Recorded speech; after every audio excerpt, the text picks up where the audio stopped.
नमस्कार साथियों। देखिए, ह्यूमन हेल्थ एंड डिसीज़ के 9 नंबर के पार्ट में मैं आज आपको पुनर्वासन बताऊंगा, रिहेबिलिटेशन के बारे में बताऊंगा। तो ये क्या होता है रिहेबिलिटेशन या पुनर्वासन क्या होता है? जब कोई व्यक्ति किसी औषधि, एल्कोहल या टोबैको के प्रति एडिक्ट होता है, जब कोई व्यक्ति टोबैको हो, एल्कोहल हो या किसी ड्रग्स के प्रति आदत होती है, उसको एडिक्ट होता है उसका, तो उसको पुनः सामान्य अवस्था में लाना, उसको पुनः सामान्य अवस्था में लाना पुनर्वासन या रिहेबिलिटेशन के नाम से जाना जाता है। आप लोगों ने देखा होगा कि पीछे में 7 नंबर और 8 नंबर में आपके एडिक्ट के बारे में पढ़ा के आया था। तो इन पार्ट में जब मैंने एडिक्ट पढ़ाया था, एल्कोहल, टोबैको और ड्रग्स के एडिक्ट के बारे में बताया था, तो यानी कि व्यक्ति को आदत पड़ चुकी है। अब आदत पड़ चुकी है तो उस आदत से कैसे पीछा छुड़ाना है उस व्यक्ति को, क्या कैसे पीछे छुड़ाना है, पुनः सामान्य अवस्था में वापस लाना है, उसी स्थिति को पुनर्वासन या रिहेबिलिटेशन के नाम से जाना जाता है आप लोगों को। तो ये क्या चीज़ है? प्रत्याहारी लक्षण यानी विड्रॉवल, प्रत्याहारी लक्षण यानी कि सीधे सीधे कहा जाए कि विड्रॉवल सिम्टम्स जो होते हैं, विड्रॉवल सिम्टम्स के लिए जो उपचार किया जाता है, जिसके फलस्वरूप वह व्यक्ति पुनः अपनी सामान्य स्थिति में वापस आ जाए, अर्थात उसका एल्कोहल, टोबैको या फिर कहा जाए किसी ड्रग्स के प्रति आदत छूट जाए धीरे धीरे, उसी स्थिति को पुनर्वासन के नाम से जाना जाता है। तो इसमें क्या चीज होता है? प्रत्याहारी लक्षण आपको ध्यान में रखना है। प्रत्याहारी लक्षण यानी कि विथड्रॉवल सिम्टम्स, क्या विथड्रॉवल सिम्टम्स के उपचार के लिए जो ट्रीटमेंट डॉक्टर के द्वारा या विभिन्न संस्थाओं के द्वारा किया जाता है, जिसके फलस्वरूप व्यक्ति अपनी पुनः सामान्य स्थिति में वापस आ जाता है, वही क्रिया पुनर्वासन कहलाती है। वह क्रिया पुनर्वासन के नाम से इसको जाना जाता है। लेकिन प्रत्याहारी लक्षण के लिए जो प्रारंभिक स्थिति में जो ट्रीटमेंट किया जाता है, वह ट्रीटमेंट निस्तब्धकारी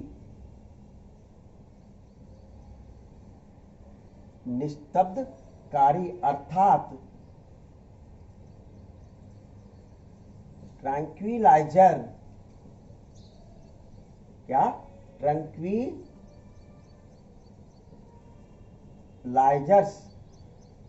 देकर किया जाता है। यानी कि व्यक्ति की जब आदत पड़ चुकी है तो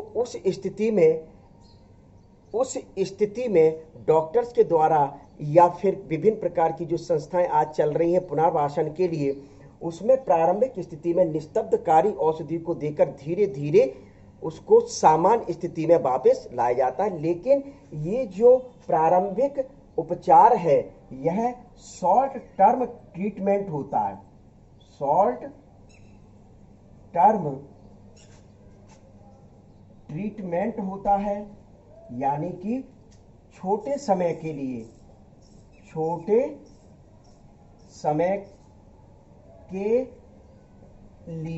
उपचार है।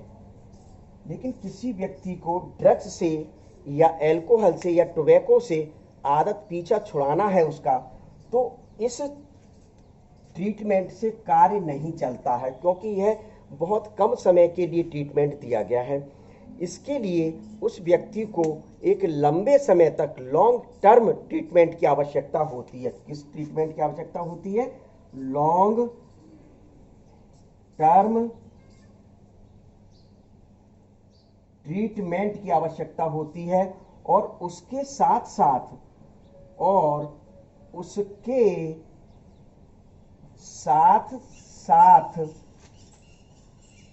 व्यवहारात्मक उपचार की आवश्यकता होती है। अर्थात इसका क्या मतलब हुआ? लॉन्ग टर्म ट्रीटमेंट विभिन्न प्रकार की संस्थाओं के द्वारा देना चाहिए, डॉक्टर्स के द्वारा लॉन्ग टर्म ट्रीटमेंट करना चाहिए, लेकिन साथ ही साथ समाज जो है एवं उसके माता पिता जो हैं उसके साथ एक कहा जाए व्यवहारात्मक उपचार करना चाहिए, अच्छे ढंग से उससे बात करना चाहिए, एक उसको शालीन व्यक्ति के रूप में उसको लेना चाहिए कि बेटा इस प्रकार की प्रॉब्लम आएगी, ये आप जो कार्य कर रहे हैं इसके प्रति आप आदी हैं तो आपके शरीर में इस प्रकार की समस्या आएंगी, आपके परिवार में इस प्रकार की समस्या आएंगी। उनको धीरे धीरे उन समस्याओं को समझाकर आप पुनः उसी स्थिति में वापस ला सकते हैं। लेकिन क्या होता है जब व्यक्ति के द्वारा अचानक ड्रग्स, एल्कोहल या टोबैको बंद किया जाता है, जब किसी व्यक्ति के द्वारा एडिक्ट जो व्यक्ति है उसके द्वारा ड्रग्स का हो या एल्कोहल का या टोबैको का हो अचानक बंद कर दिया जाता है तो उसके मस्तिष्क में CAMP का स्तर बढ़ जाता है, CAMP का स्तर बढ़ जाता है। तो CAMP का मतलब क्या होता है? Cyclic adenosine monophosphate, cyclic adenosine monophosphate का स्तर उस व्यक्ति में मुख्य रूप से बढ़ जाता है। तो इस स्थिति में अब ये स्तर बढ़ गया है, अचानक उसने ड्रग्स बंद कर दिया, एल्कोहल बंद कर दिया, टोबैको बंद कर दिया, तो उसके मस्तिष्क पर CAMP का स्तर बढ़ जाएगा। तो उस दौरान भी ट्रीटमेंट करना है, उसको नियंत्रित करना है उस स्तर को, बढ़े हुए स्तर को। तो इसके लिए क्या किया जाता है कि विटामिन सी देकर उस बढ़े हुए स्तर को नियंत्रित किया जा सकता है। उस बढ़े हुए स्तर को विटामिन सी देकर मुख्य रूप से नियंत्रित किया जा सकता है और जिसके फलस्वरूप प्रत्याहारी लक्षण यानी विड्रॉवल सिम्टम्स उत्पन्न ना हो।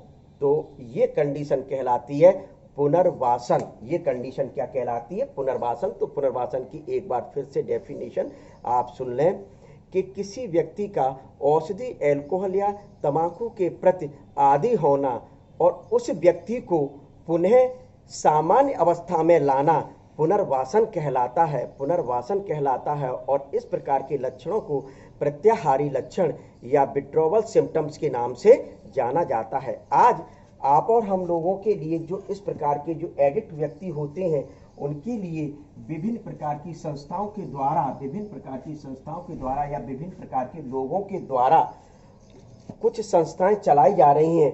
वे संस्थाएं मुख्य रूप से निम्न हैं। नंबर 1, नवज्योति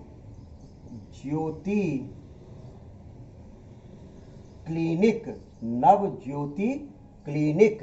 तो नवज्योति जो क्लिनिक है यह दहली पुलिस के द्वारा मुख्य रूप से संचालित की जा रही है। तो विशेष ध्यान रख लें, जो एडिक्ट व्यक्ति होता है ड्रग्स का, एल्कोहल का एवं टोबैको का, तो उसके लिए दिल्ली में नवज्योति क्लिनिक का संचालन पुलिस के द्वारा किया जा रहा है। दूसरा,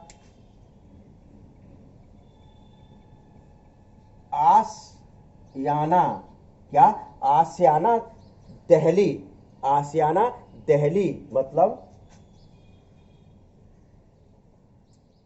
दिल्ली में आदि व्यक्ति या एडिक्ट व्यक्ति को भर्ती किया जाता है। आदि व्यक्ति या एडिक्ट जो व्यक्ति है ड्रग्स का, एल्कोहल का या टोबैको का, उनके लिए इस संस्था में भर्ती किया जाता है। इसी प्रकार की एक संस्था चेन्नई में TR Ranganathan clinical research foundation चल रही है। TR Ranganathan clinical research foundation Chennai में मुख्य रूप से चलाई जा रही है। तो इन तीनों संस्थाओं से यदि संपर्क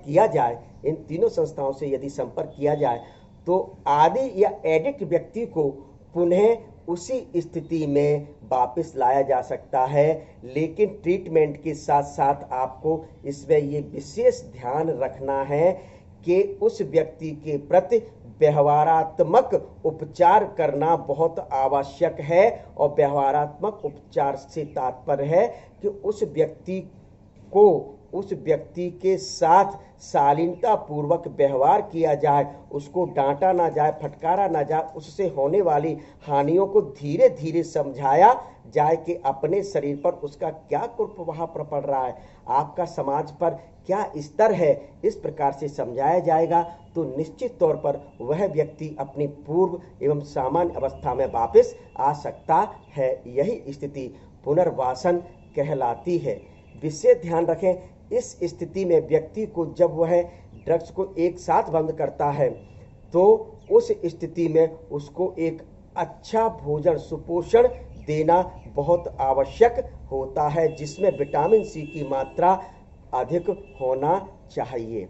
तो ये आपको पुनर्वासन के बारे में बताया गया। जो अब 10 नंबर का जो पार्ट आएगा, उस 10 नंबर के पार्ट में मैं आपको सेल्फ मेडिकेशन, स्वयं उपचार के बारे में बताऊंगा।